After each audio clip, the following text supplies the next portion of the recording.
Hello everybody, it's Sminty for yournews.com Detroit. One of the things radio ratings are supposed to do is tell you what, quote, everybody, unquote, is listening to. Well, what is everybody listening to? Last week I spent most of my time reporting on the radio ratings on the age 25 to 54 demographic. That's because it's generally the demographic that most advertisers seek, and high ratings in that area are really coveted by the stations.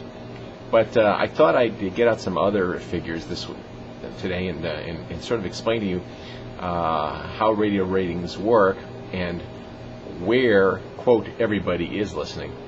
I'm going to go through a list of the stations that were in the top 10 for listeners age 12 plus.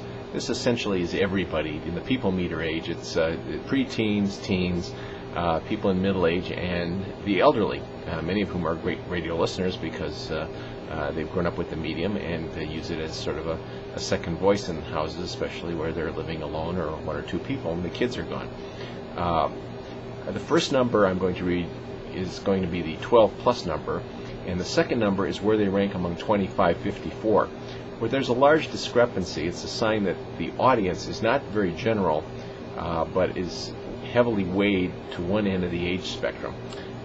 Let's start with the number one station, which was WXYT FM, Sports Talker.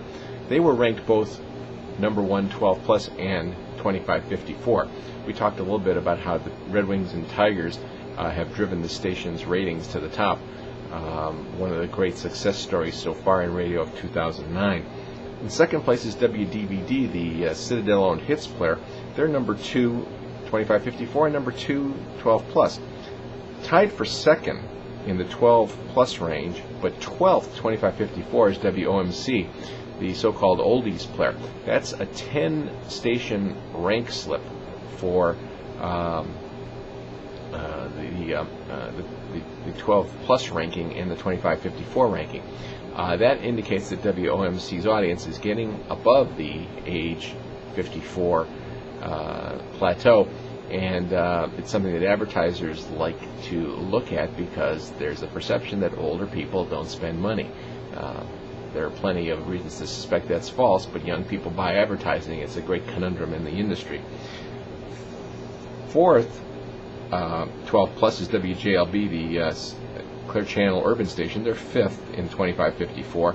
Not much difference there. WKQI, the Clear Channel hits player, is fifth, 12 plus, but fourth overall.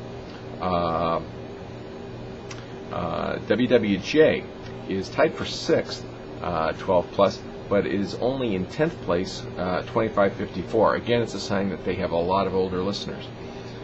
Young Country, WYCD, don't call them Young Country, I know, 99.5 is 6th, 12 plus, but 9th, 25-54.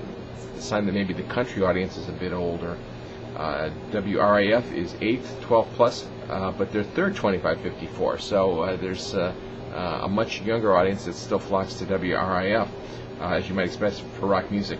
Here's an interesting one. WJR, which is a 4.5, good for 9th place in the 12 plus ranking, but sags to 19th, 25-54, indicating that a great many of their listeners have passed the age 54 ranking, and 9th place overall for WJR is not a great ratings book either.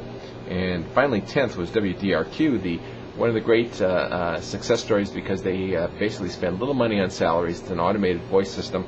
They were in 10th place with a 4.4 in the 12 plus ranking, and they're 6th, 25-54, which shows that they draw a good number of younger listeners as well. So what's everybody listening to? With those numbers, you can kind of figure it out. The best bet for grabbing people of a wide age spectrum actually remains the number one station, WXYT, AM and FM, and much to, I'm sure, the chagrin of other stations in the market, but to the great happiness of owner CBS. That's all for today. This is Sminty reporting for YourNews.com Detroit.